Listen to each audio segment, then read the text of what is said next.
Hey guys, welcome back to We Met at Acme. I am so excited for an update over here for how parenting has been going. The first solo episode that I did was a couple months ago. I think Zachary was like 3 or 4 months. I just stopped breastfeeding. I still was very novice, as I still am today. Um, but I feel like now he's 6 months and we've learned a few things. There are some updates to give. I definitely feel more confident as a parent, as a mother, and I'm excited to answer the questions that you had submitted. Before we get into that, I will tell you the disaster story that happened recently. So we were at my parents' house and they live close to the beach. And so Steven and I were like, let's take Zachary to the beach. Like, how exciting would that be? And how bad can it be taking a baby to the beach? Well, let me tell you, the answer is very, very bad. Not only am I dealing with a husband who had back surgery a year ago and still has like flare ups every now and then, especially when he's holding a lot of things and things like that. But it's also, there's so many moving pieces. You need a diaper bag. You need something for the baby to sit on, something for the baby to lay on. You need, extra wipes. You need a bottle if they get hungry with milk and something to heat it up if they like a heated bottle. And then you also need chairs for yourself. You need a hat for yourself. You need sunscreen for yourself. You need sunscreen for your kid if your kid is older than 6 months. The list goes on. And so we went, just the two of us and Zachary, thinking like, oh, we'll just have this like family afternoon. Luckily, my cousin actually ended up coming to meet us, which comes into play later. So we get to the beach. First, we are we can't find the beach. We like get lost in this church and it's Sunday, so everyone's leaving church and I'm like, I didn't even realize this many people went to church on Sundays still. Like I'm so confused. And immediately there's tension between Steven and I because obviously, right? Zachary's screaming in the back because this ride to the beach was supposed to be like 10 minutes. We're now in the car for 20 minutes. And it's not time for him to sleep. It's time for him to play. And he wants to play. He doesn't want to sit in a hot car. He wants to get the fuck out. And so he's screaming, crying. There's tension between us. I'm like, turn on the music. He likes the music. Like, he'll stop crying if you play the music. And he's like, oh, I can't put on the music because I'm lost and we got to get out of this situation. And it's like a whole thing. And when a baby is crying in the back of a car and you are trying to do something, it adds so much stress to the situation, obviously, right? And so we're stressed. And then we finally find the beach. We pull in, and on my car, we have a beach sticker, which in the area we are, you need a beach sticker to park at the beach. And that beach sticker is expensive in itself. And we already have that sticker.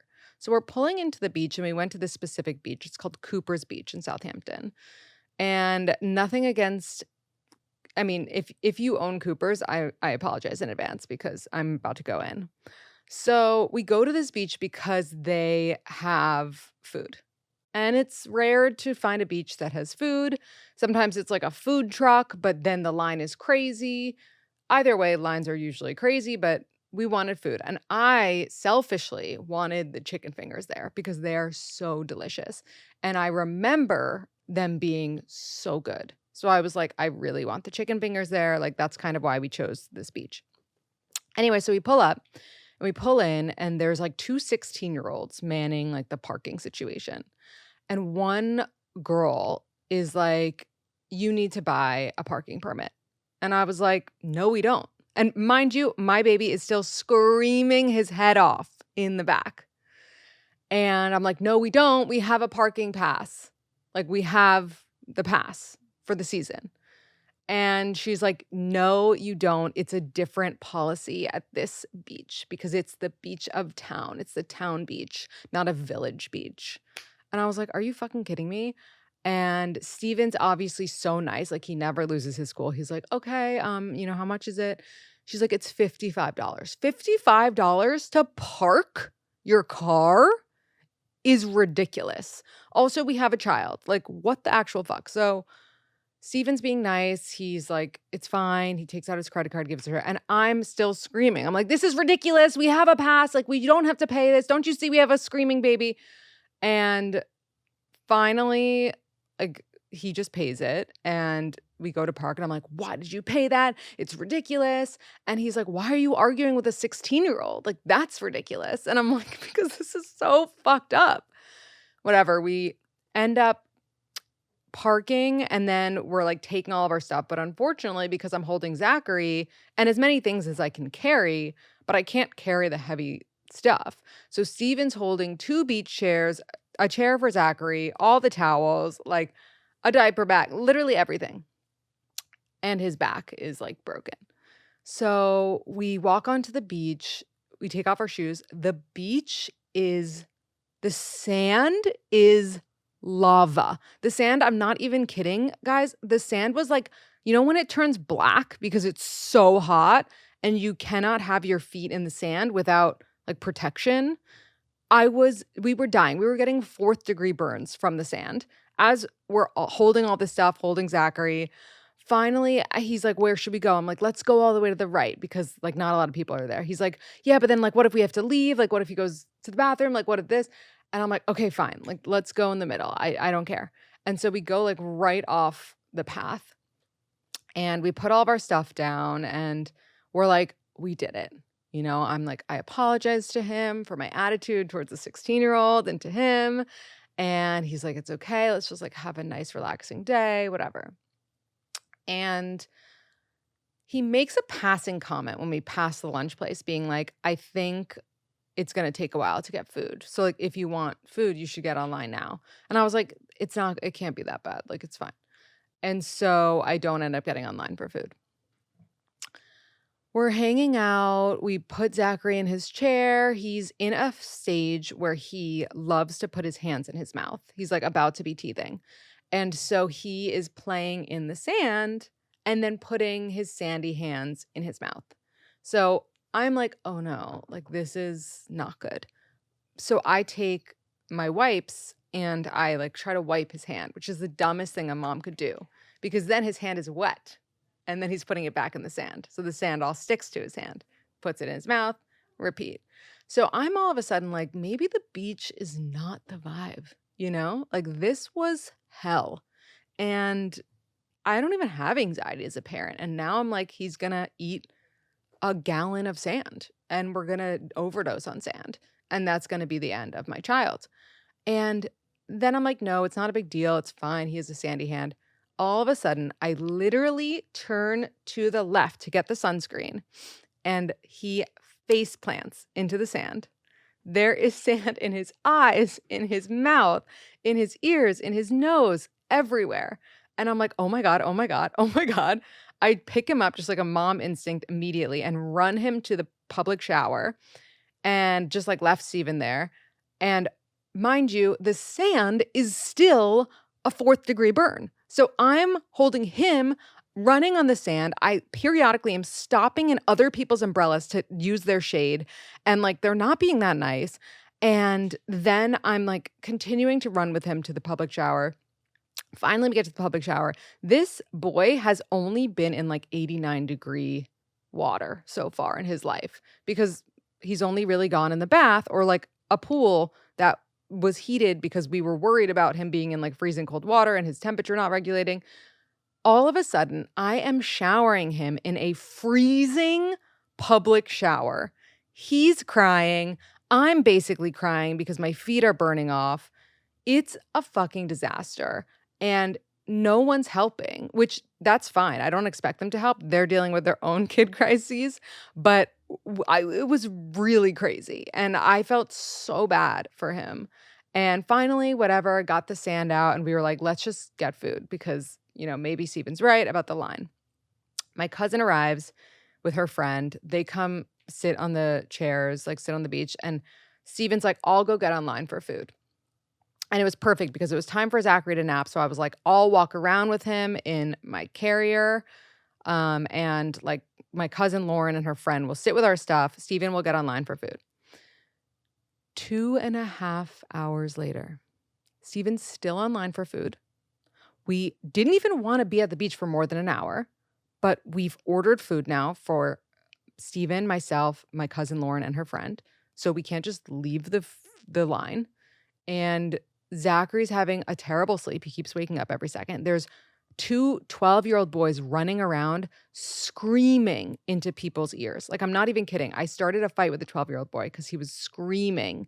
I don't even remember the phrase he was screaming, but it was obviously like a dare to go scream in people's ears, when you're 12 and an idiot. And I turned to him and I go, "Don't you ever do that again." And a bunch of people around me like clapped for me. They were like, "Good job." Like, 'cause these boys were so fucking annoying. Anyway, very long story short, it was a fucking disaster at the beach. I will never go back there. And the chicken fingers were not the same as I remembered. They're different chicken fingers. They have like a curry breaded something and it's gross. It's not the same as the chicken fingers I remember. Do not go to Cooper's Beach. Okay? Do not go because they will charge you $1 million and you will have a horrible experience. And they'll be screaming babies all over. So don't go.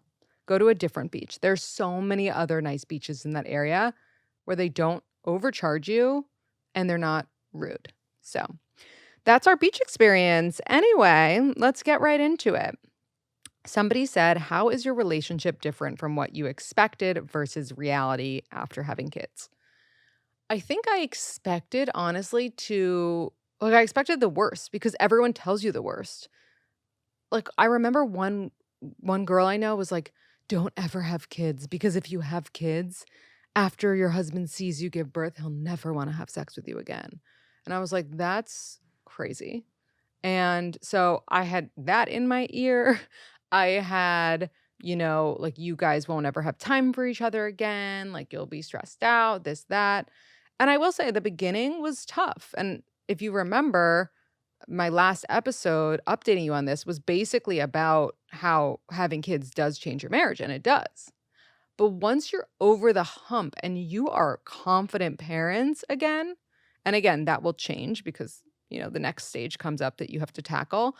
But when you're in a phase where you're feeling confident and good at what you do and a team, you're good. And so I would say it's better than what I expected. I didn't expect to ever have sex again. I didn't expect to ever stop arguing. Like, I didn't expect to like really be into my husband still because the first few months were rough, but it's all coming back. And I think a lot of that has to do with how I feel about myself. And this is a really annoying thing that I wish weren't true. It's like when people are like, "The way to have good mental health is to eat healthy and work out." And you're like, "Fuck you and fuck that." But it's true. And so when I feel good about the way I look physically, I know it sounds shallow and ridiculous, but I am nicer to myself.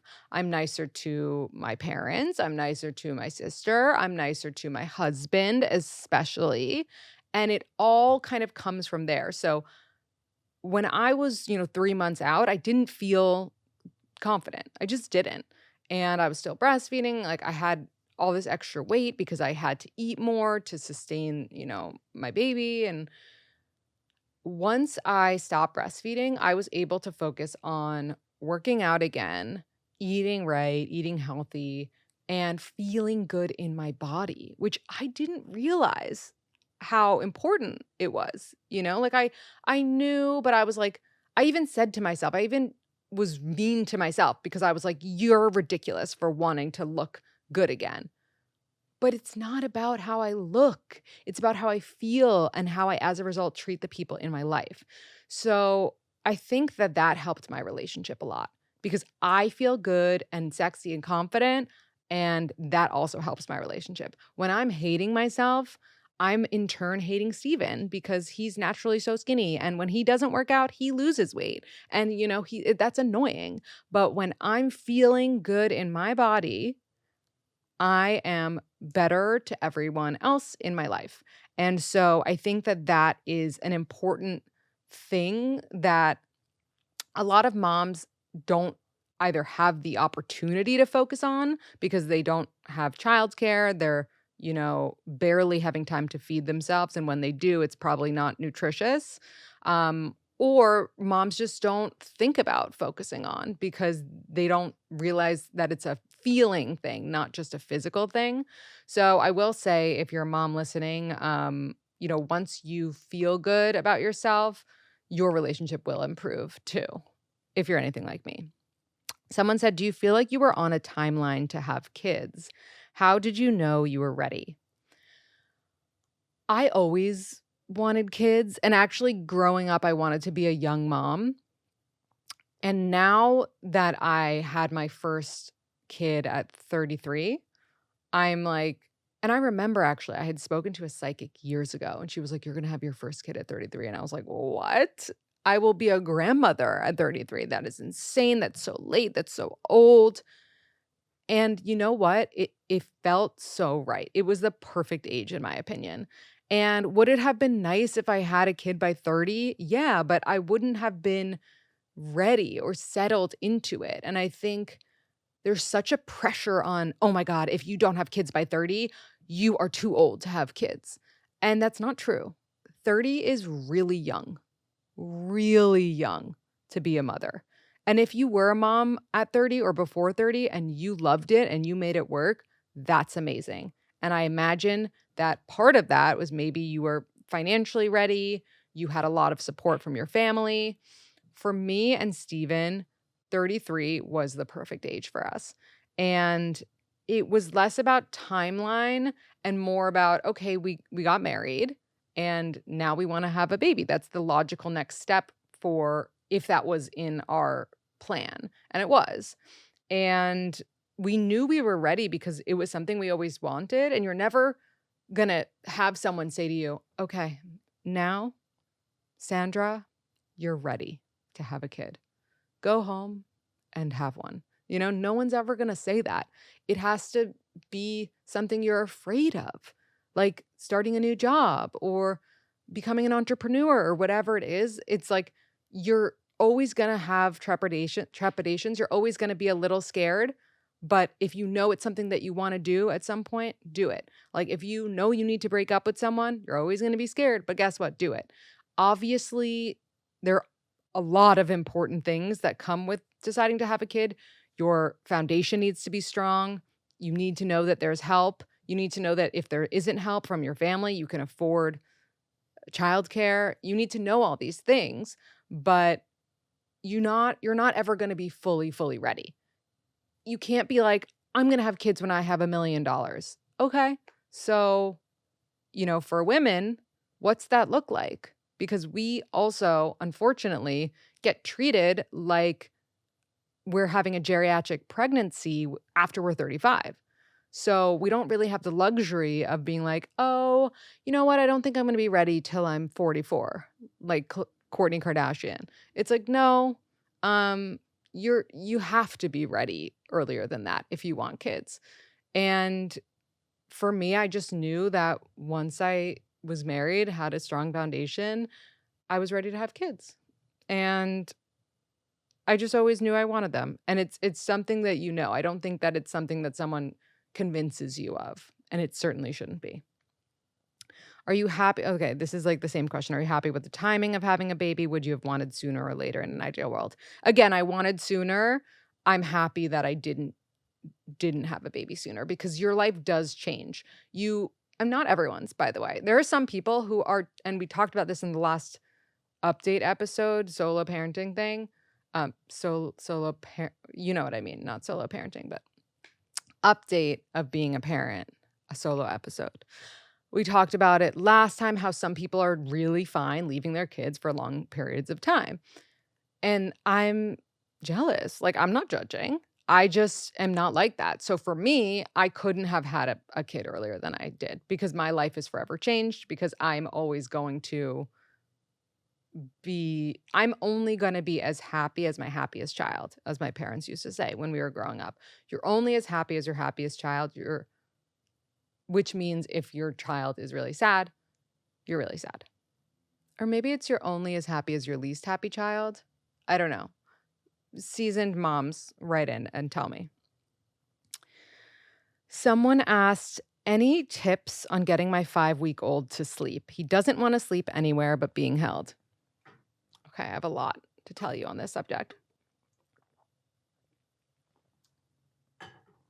Just kidding. Your 5-week-old is 5 weeks old.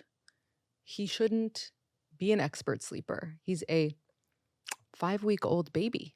And if he's sleeping in your arms, that's what makes him happy. He still probably thinks he's in the womb.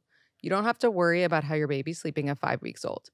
When your baby starts to be 12 weeks, that's when you can consider talking to a sleep trainer, which can be a really good experience if you have someone great. I had someone wonderful. Her website, I think, is Jamie ZZZ's Sleep Consulting. She was great and she taught us a lot. But with like sleep trainers, like dating coaches, like therapists, like anything, you take what works for you and you leave the rest. Sleep trainers are very rigid. They're going to have rigid advice, and you have to do what works for you. If something doesn't feel right, then you do it. But I will say we had a wonderful experience and it helped us a lot. But Zachary was similar at 5 weeks. Like I don't even know if he was ever awake. Like he was always sleeping and usually on me. So don't worry about that. What has surprised you the most about motherhood? Honestly, how truly joyful it is. It's such a bonus to be like, wow, I'm so happy in my marriage, but I also have this wonderful treat to come home to that isn't just my husband alone, but this like adorable, laughing, happy, perfect boy. And it's fun. Like right now we're in a stage where, it's just Steven and Zachary and I, and it's like they're like my boys. And I don't know if that's going to last. I don't know if we're going to have another boy, if we're going to have a girl. So I'm kind of soaking it in. And we'll be driving back from dinner and we're so excited that we have a son. I know it sounds so lame, but I think part of it is also just how badly we wanted him and how hard it was to get pregnant. I'm just so grateful all the time. And so I also think a big element of surprise for me with motherhood is how seamless it is with new mom friends. I was so nervous, like, how am I going to meet anyone? What if no one wants to be friends with me? What if I don't want to be friends with them? What will we have in like, I just didn't know that there was an ease to it. And there is something in new motherhood. I feel like it's literally like innate that we just want to be close to other moms in the same stage. It's like when you're a freshman in college and you're so nervous and then you get there and everyone's really nice to you and you're like, "Oh, everyone's kind of in the same mindset." And that's exactly what it is. And so if you're listening to this and you're like, "I don't have mom friends. I don't know how to make mom friends." I would try to go to a mommy and me class, a music class. If you're a working mom, try to join a mom group. There's great ones on Facebook in your area. I'm actually thinking about, so I have this mom account, We Met at Baby, and I'm thinking about creating a WhatsApp for everyone to communicate by where they live. Um, and so hopefully I do that. But if you're struggling to make mom friends, also you probably are connected to so many people on Instagram who you know or you knew in high school or college who now have a baby who might live close to you. Reach out to them. I bet you they're thinking like it would be so nice if we could connect. I always reach out to people I know from college or high school when they have a baby. Now that I'm a mom, I didn't do it before. I didn't think about it. I didn't think to. But now that I'm a mom, when I see someone else having a baby, not that I think that I know anything, because I don't, but I will reach out and be like, "Oh my gosh, congratulations. How are you feeling?" If you ever want to talk about like feeding, about this, about sleep, anything, like I'm here just to kind of put that out there. And then if they want to talk, if they want to be friends, amazing. It's it's totally, up to them, but you have to at least try. How long did it take you to get the hang of it? Do you ever? So I talked about this briefly before, but I would say I feel like I have the hang of it now, but who's to say what's to come? So he's 6 months now. And I was just talking to my nanny before I left for the studio, and she was like, he might be going through a 6-month regression, which means like that's a new thing for me to learn about. I think I have the hang of it now. I could not have the hang of it for the next week, and then I could catch it again, grab it again. And so I think that that's kind of what motherhood is. It's like you get the hang of it and then something new happens that you have to tackle and then you're like, I have no idea again. So, but I will say after 4 or 5 months, I felt like I was coming out of the woods. And I was learning and I had a grasp and I was confident. And nothing anyone could say would make me insecure about how I was parenting at that point. But again, I'm still like such a fresh new mom. There's so many stages that I haven't tackled. When did you feel physically comfortable having sex again after your baby was born? So you're cleared at 6 weeks. But as I talked about in last week's episode with Elizabeth, no one actually wants to have sex at 6 weeks except for your husband. And so, and you want to, and if your husband is a good dad and husband and has been wonderful to you, you want to do it for them, really. I mean, you don't have to. You definitely don't have to. But I wanted to. So I tried then. And if you remember from my birth story, I was in labor for 16 hours and then had an emergency C-section. So I had no idea what sex was going to feel like because I had a little bit of labor and a little bit of C-section. And I remember an episode I recorded a long time ago before I gave birth with a friend of mine named Lily. She had told me she had a C-section, but that sex hurt. And I was like, how did it hurt if you had a C-section? I didn't understand because she like went right to the C-section, didn't have the labor part. And she was like, I can't like explain why, but it hurt. And so I had that in my mind. And then whatever, I was also breastfeeding at the time. And so we attempted, and it was so painful. And it was like a totally different experience than it normally is for me. I mean, when you're breastfeeding and you're having sex, everything is dry except for your boobs where you're feeding your child because that's where all the liquid needs to be. So it's a desert down there. You need a gallon of lube and it is so painful. And I don't know why. I truly don't know why. Whether you have a C-section or a vaginal birth, it feels like knives are going inside of you.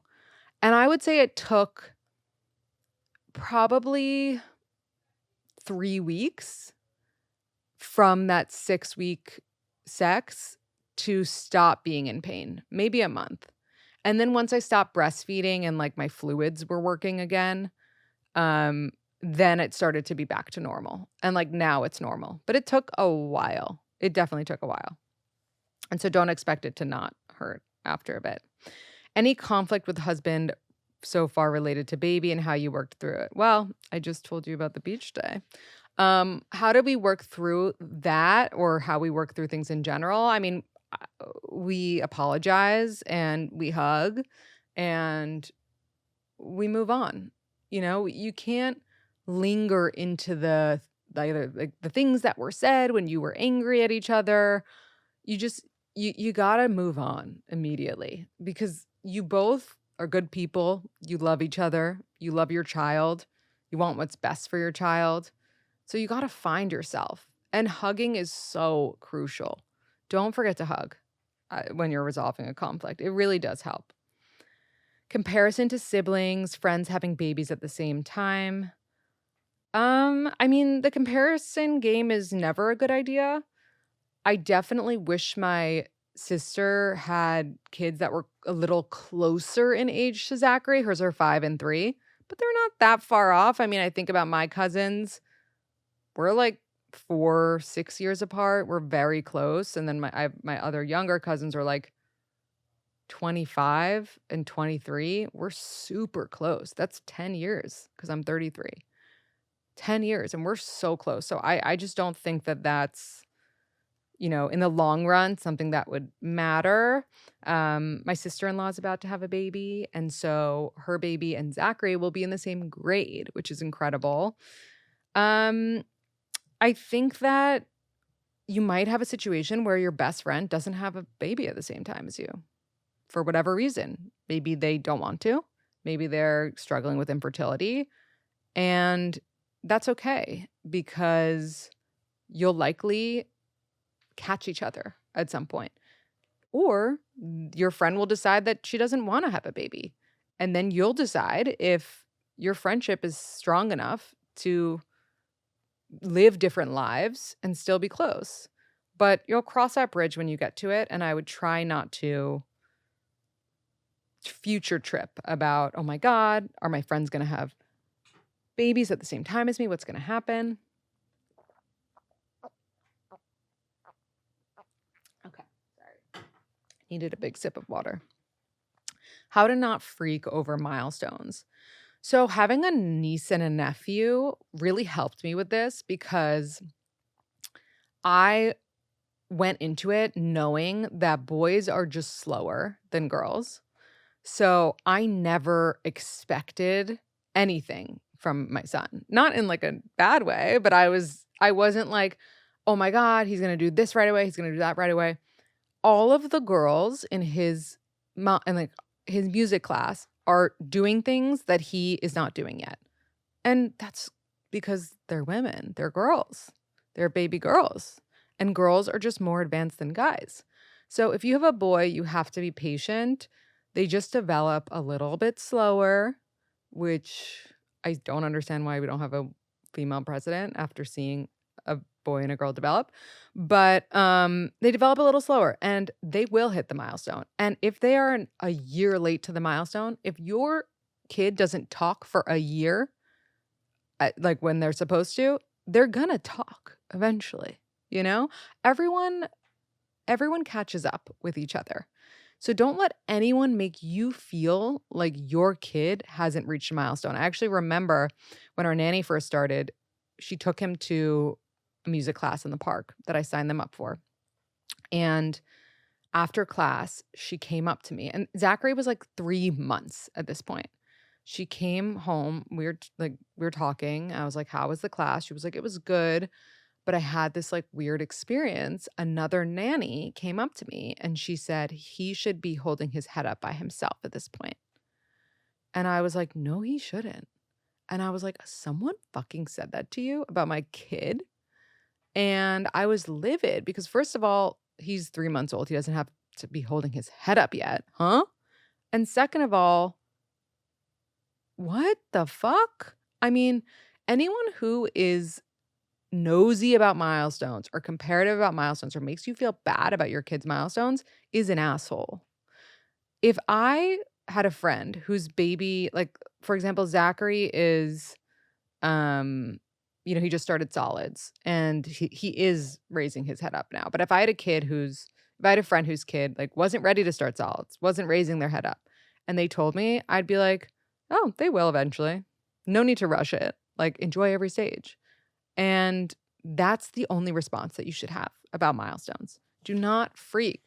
I promise you, everything will happen in time. I was such a slow kid. I don't think I like learned I was so shy. Like I barely spoke. We talked about this in my episode with my sister. I barely spoke to any adults until I was like 12. I was terrified of adults. You don't know. How is Steven juggling startup life and dad life? All right, should we call him and see if he answers? There's no way he's going to. That's the only reason I'm doing this because I know he's not. I also know he's in a meeting, but you never know. Maybe we'll get lucky. The meeting will have just ended and we won't tell him what we're doing.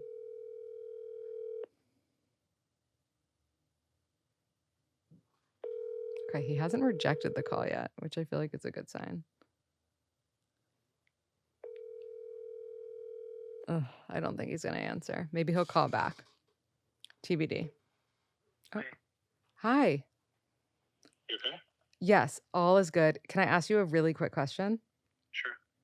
How are you juggling? Are you like in the bathroom? You sound so like quiet. No, I'm sitting at my desk. Okay. How are you juggling startup life and dad life? What is this for? Nothing. I'm just curious. Am I on the podcast right now? No. Am I getting ambushed? How are you juggling it? Um, Just give me like a one sentence. I think juggling it has been obviously there are lots of competing stresses in my mind, which has been challenging, but it also really crystallizes what's important to you and what you need to focus on, given the time that I'm in the office is now a lot more valuable than it otherwise would have been. And so I think it's also brought a level of clarity and focus that I didn't have before. I love that. Thank you, honey. Bye. Bye. Wow, guys, shocked that he answered. How have you found the changes to finances? Example, nanny costs, prioritizing the baby, nanny versus daycare versus help from family. Okay. I will tell you, I will be completely financially transparent because that's how everybody should be, especially about nannies. And I feel like with my new mom friends, we all just are so transparent about costs of everything because we're all paying for the same things. Um, the changes to finances are crazy. They're real. It's basically like if you have a nanny, it's basically like you are paying somebody's salary for a year because it's very expensive and it adds up. Our nanny is $25 an hour, which we could not have paid a dollar over that. And that very much adds up because we have her Monday through Friday, usually. Obviously, it varies from 8 to 6. And so that is an immense cost, but it is something that was really important and necessary for us in order to flourish in our jobs and our careers and we're both working for ourselves right now and we need every second because we are the only person who doesn't benefit if we're not working. And so that's really important to us.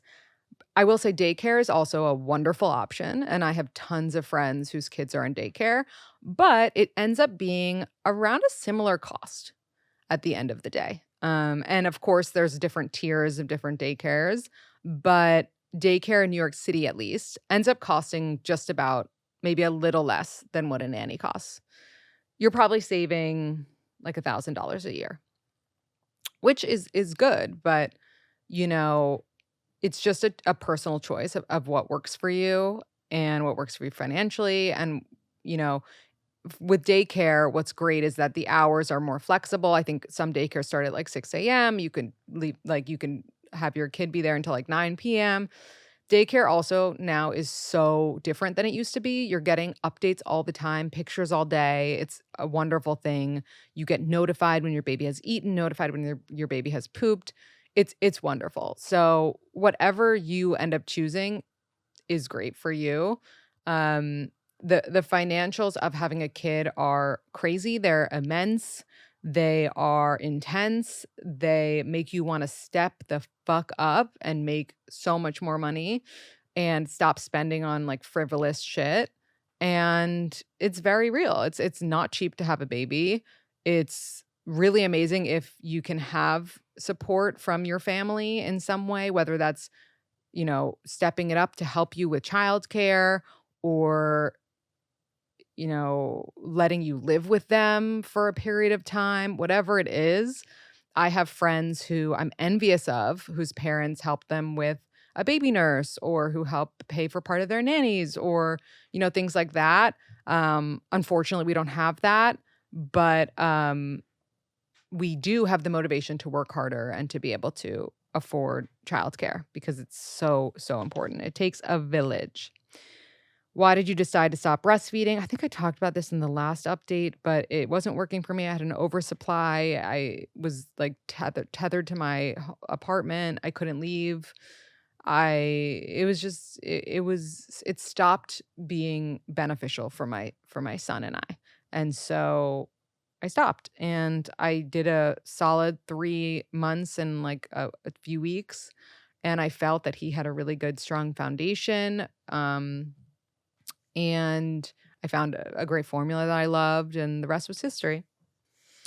What are the changes in our bodies postpartum, bleeding, cramps? I feel like this is a better question for your doctor. Everyone has a different reaction postpartum. Some people most people have bleeding. I had bleeding. Um, I didn't have cramps, but I had bleeding. I had just so much pain from the C-section because it was a major surgery. I've heard people say that the first period postpartum is insane. Mine was insane, but mine was manufactured from birth control, so I don't know what it's like without. And I will say that it's really scary to take your first poop postpartum. Terrifying. So good luck to you. And best ways to be a supportive sister after she gives birth. I'm long distance. So sweet that you asked. I would say to send things for mom, not for baby. Of course, you can send outfits for baby, whatever, but send things for your sister, like meal plans or gift certificates to Amazon so she can get Whole Foods deliveries or Fresh Direct or, whatever it is, like make her life easier. Get her a cute outfit to nurse in if she's breastfeeding. Make her life easier. Um, like the baby's amazing. You love your new niece or nephew, but make your sister's life easier. Other people are getting stuff for the baby. What with time, has it gotten any easier being away from Zachary, or is it still super tough? The thing is, when he's happy, we're happy. So if we're away and he's happy because we figured out that he'll be with our nanny for half the time and then my in-laws, and he's happy and they're sending us photos of him smiling and he's eating his bottles and he's doing great, then I'm happy. Not happy to be away from him, but then I'm happy when I'm away from him, if he's happy. When he's happy, we're happy, and that's how it goes. We did go to Italy for a wedding. It wasn't tough, I'm not gonna lie. It was really nice to be in Italy. We barely checked the monitor, and we had an amazing time, but I think it's all about, like, where you go and what you're doing. It has to be worth you being away from your precious, beautiful child. And also you have to make sure that, like, your childcare is what is like, knows what they're doing, you trust them with your baby and all of that. Do you have sorry, I'm just gonna try to get through the rest of these. I know we're getting close to the end. Do you have any rules on how involved each other's parents are? Boundaries set? Question mark. I think it depends on the parents. I mean, if you have like a really creepy father-in-law, like he should be never around, ideally. Um, if everyone's nice and sweet, then, they should see the baby whenever you allow them to. They should always ask. They should never just show up uninvited. And unfortunately, the way it goes is that you end up being with your parents as a woman more than your husband's parents. Not always the case, right? Especially depending on how they are as people, but that's usually the case. But as even as you can make it, that's wonderful. Obviously, we want grandparents to be happy, but parents being happy is paramount. How has it been having a baby in New York City versus when you're at your parents' in the suburbs? Okay, I will tell you right now, if you're debating having a baby in the suburbs versus the city and you're worried about what it's like to have a baby in the city, it is so much easier to have a baby in the city. And Jennifer Fisher talked about this on our episode. You should go back and listen. And I didn't understand it because I wasn't even pregnant then. It is so much easier and there's so much more going on. There's so much more stuff to do. You just literally walk out of your apartment with your stroller and you're in an interesting place. In the suburbs, you have to go into a car seat, transfer them to a stroller, transfer them back to the car seat, transfer them to the stroller, find an activity, go to the activity. It's boring. It's so fucking boring. There's nothing going on. I'm sorry. If you live in the suburbs, it's so nice that you have all this space to run around. That's the only positive. But we also have parks everywhere. And it's so easy to make friends. It's so easy to talk to people in the parks, in the playgrounds. I fucking love New York City. I could never do it anywhere else. Do you ever get enough sleep again? Honestly, no. But the key is you have to go to bed earlier, but we don't do that. If we went to bed earlier, we could get 8 hours, but we don't. I just started Game of Thrones, and it's the only time that I have to watch Game of Thrones is like from 10 to 11. So instead of sleeping, I'm going to watch Game of Thrones. What you're surprisingly happy about that change becoming a parent? Um, Ooh, I guess just more perspective on life and more, what's the word when you're, like, more like, understanding, but there's, like, a better word for understanding, but it's not coming to me. More understanding of other mothers and, like, the circle of life. Nanny versus okay, we talked about that. And things you didn't expect, things that came out of left field. Honestly, just how fucking expensive it is. I knew it was, but it's crazy. Like I joke to my friends that I'm funding Lauren Sanchez's yacht trips because I am Amazon's biggest customer at the moment. And postpartum tips, if you can afford it, get a baby nurse or a postpartum doula or ask for help. If you cannot afford to pay for help, ask for help from friends, from your parents, from your in laws, from your siblings. Ask for help. Do not try to be a hero and do it alone. It will not be good for your mental health. You will totally succumb to a deep, dark depression. I'm telling you. It takes a village, and it's okay that it takes a village. Doesn't make you any less of a mother, any less of a father, any less of a human being. And I am so excited that we had this talk. I hope you got something out of this episode, and I am looking forward to the next update. Feel free to DM me any thoughts. If you enjoyed this episode, please share it with a friend or write a review if you haven't already for Zachary. And that's all I got. Thank you. Love you. Thanks for listening.